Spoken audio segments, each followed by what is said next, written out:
The moment before the fall, Hillary's foot slipped. For one terrible second, he felt weightless. The ice beneath him gave way. His body tilted backward. The abyss opened below. His hand shot out, grabbed the rope, held on with everything he had. But the rope was old, frayed. It could snap at any moment. Tenzing, 30 feet above, felt the sudden jerk, looked down. Edmund, Hillary dangled there. One hand on the rope, the other clawing at the ice, his legs kicking in empty air. Below him, 3,000 meters of nothing. His fingers were going numb. The rope was slipping. He looked up at Tenzing. Their eyes met. And in that moment, Hillary understood something. This was how it would end. The radio call that changed everything. 2 days before the summit attempt, the radio crackled to life in the middle of the night. Hillary woke up, grabbed the receiver. Base camp to Camp 8. Do you copy? This is Hillary. I copy. A long pause. Static. Then Edmund. We have a problem. Hillary's stomach dropped.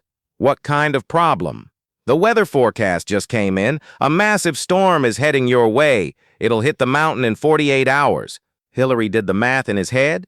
48 hours? That gave them barely enough time to reach the summit and get back down? Barely. How bad is the storm? He asked. Another pause. Longer this time. Bad enough that anyone caught on the mountain will die. Hillary felt his chest tighten. So what are you saying, we abort? Silence. Then the voice came back. Quieter now, more serious. I'm saying you have one shot, one window.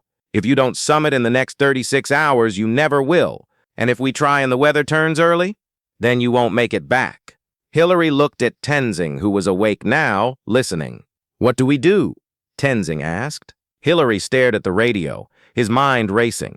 Go for the summit and risk dying in a storm? Or retreat now and abandon the dream? He had seconds to decide. And his answer would determine if he lived or died. The thing Tenzing wouldn't tell him. On the morning of the summit attempt, Hillary noticed something odd. Tenzing was moving slower than usual. His breathing was labored, his face pale. You okay? Hillary asked. Fine, Tenzing said. But his voice was weak. Hillary frowned. Something was wrong, but Tenzing wouldn't admit it. They began climbing, but after an hour, Tenzing stopped, bent over, gasping. Tenzing, what's going on? Nothing. I just need a moment. But it wasn't nothing. Hillary could see it in his eyes. Pain, serious pain. Show me, Hillary demanded. Tenzing hesitated, then slowly lifted his shirt. Hillary's blood ran cold. A massive bruise covered Tenzing's ribs, dark purple, swollen. What happened? I fell yesterday, hit a rock. Why didn't you tell me? Because you would have made me turn back. Hillary stared at him, incredulous. You might have broken ribs. Maybe. Tenzing, you can't climb like this. You need to go down. Tenzing shook his head. No, we're too close. You could die. Then I die trying. Hillary felt torn. Part of him wanted to force Tenzing to descend, to save his life. But another part understood. Tenzing had tried 6 times to reach this summit. 6 times he had failed. This was his last chance, and he would rather die than give up now. Hillary looked at the mountain above, then back at Tenzing. If you collapse up there, I can't carry you down. I know. You'll die. I know. They stared at each other, the weight of the decision hanging between them. Finally, Hillary nodded. Okay. But if you feel worse, you tell me immediately. Deal? Deal. They continued climbing, but Hillary knew the truth. Tenzing wouldn't tell him, not even if he was dying, and that meant Hillary had to watch him every second. The crack in the ice. 400 meters below the summit, Hillary stepped onto a snow bridge. It looked solid, white, thick, but the moment his weight pressed down, he heard it. Crack. He froze. Beneath the snow, he could see it now. A crevasse. Deep, dark, bottomless. The bridge was hollow, a thin shell of ice over empty air. One more step and it would collapse, taking him with it. He tried to step back, but his crampon was caught, tangled in the rope. He pulled. It wouldn't budge. Another crack. Louder this time. The ice was breaking. Tenzing, he shouted. Tenzing looked up, saw the situation immediately. "Don't move!" "I can't, my crampon's stuck." Tenzing started moving toward him, slowly, carefully, testing each step. But he was still 20 feet away. The cracks were spreading now, spider-webbing across the bridge. Hillary felt the ice shift beneath him, tilting, sinking. "Tenzing, there's no time." Tenzing was 10 feet away now, reaching out. The bridge gave a loud groan. Hillary felt it dropping. This was it. The end. He closed his eyes. And then, the decision at 8,800 meters, they were 50 meters from the summit, so close Hillary could almost touch it. But his oxygen gauge was in the red, empty. Tenzing's too. They had no air left, and 50 meters at this altitude without oxygen was like running a marathon. Impossible. Hillary sat down on the ice, his head spinning, his vision blurring. "We can't make it," he said. Tenzing sat beside him, breathing hard. Maybe not. They sat in silence, staring at the summit, so close, so impossibly far. Then Tenzing spoke. "What if we take off the masks?" Hillary looked at him. "What?" "The tanks are empty anyway. The masks just make it harder to breathe." Hillary considered it. Tenzing was right. The masks restricted airflow. Without oxygen in the tanks, they were just dead weight.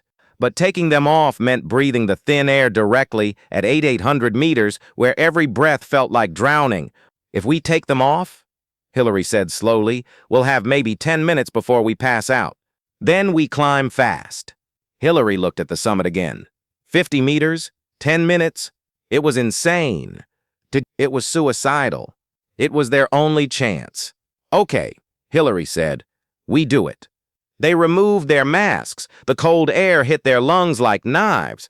Hillary stood up, his legs shaking, his head screaming. "Together?" Tenzing asked. "Together." They started climbing, and the clock started ticking. The thing he saw at the top, when Hillary reached the summit, something was wrong. The flat area was there, the highest point on Earth, but there was something else. Something no one had mentioned, something no one had prepared him for. In the center of the snow, barely visible, was a small pile of stones. Hillary moved closer, his mind foggy from lack of oxygen. The stones were arranged carefully, deliberately, like a cairn. But who would have built it? No one had been here before. They were the first. Unless... Hillary's blood ran cold. What if they weren't the first? What if someone had reached this summit before and died here, and their body was buried under the snow? He looked around, searching for any sign, any clue. But there was nothing.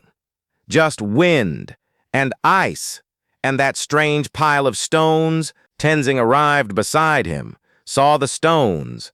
"What is that?" Hillary asked. Tenzing stared at it, his face unreadable. "I don't know." But Hillary had the strangest feeling Tenzing was lying, that he did know. And whatever the truth was, it was something they could never speak about. The photograph no one believes. Hillary took 12 photographs at the summit. 11 of them showed Tenzing, standing proud, ice axe raised, flags flying. But the 12th photograph was different. It showed something in the distance, on the horizon, beyond the mountain. Hillary never showed it to anyone, never published it, never spoke about it. Years later, a researcher found the negative in Hillary's personal archives. When developed, the photograph showed something impossible. A shape, dark, massive, moving across the snow. Too big to be human, too deliberate to be random. The researcher brought it to Hillary, showed him. "What is this?" the researcher asked. Hillary stared at the photo, his face pale. "I don't know. But you took this photo. You must remember." Hillary shook his head. "I was oxygen deprived, hallucinating. It's nothing." "But sir, if we enhance the image..." "No," Hillary said sharply, "leave it alone." "But," I said, "leave it." The researcher never asked again. But he kept the photograph. And sometimes, late at night, he would take it out and stare at it, trying to understand what Hillary had seen and why he was so desperate to keep it secret. The rope that shouldn't have been there.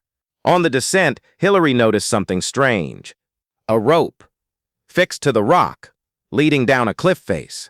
But that was impossible. They were the first expedition to come this way. There shouldn't be any ropes here, unless someone else had climbed this route before. He examined the rope. It was old, weathered, frayed. "Tenzing," he called. "Look at this." Tenzing came over, saw the rope. His eyes widened. "Where did this come from?" Hillary asked. Tenzing touched the rope, felt the texture. "Himalayan hemp," he said quietly. "Very old, maybe 20 years. But no one's climbed this high before." Tenzing didn't answer. "Tenzing, tell me." Tenzing looked at him, his expression serious. "There are stories among my people about climbers who came before, who tried to reach the summit in secret, who were never seen again. You think this is from one of them?" "Maybe." Hillary felt a chill that had nothing to do with the cold. "So what happened to them?" Tenzing looked up at the mountain, at the endless expanse of ice and snow. "The mountain kept them." Hillary wanted to ask more, but something in Tenzing's tone stopped him. Some secrets were meant to stay buried. They continued descending. But Hillary couldn't shake the feeling. They weren't alone on this mountain. They never had been. The last cliffhanger. 3 days after returning to base camp, Hillary woke up in the middle of the night. Something felt wrong. He stepped outside his tent. The camp was quiet, everyone sleeping. But in the distance, high on the mountain, he saw something. A light. A light, small, flickering, moving slowly up the slope toward the summit. But that was impossible. The expedition was over. Everyone was here. At base camp, Hillary stared at the light, mesmerized. It climbed higher and higher until finally it reached the ridge and disappeared. Hillary stood there, frozen, his mind racing. Who was up there? What were they doing? And why did he have the terrible feeling that they were looking for him?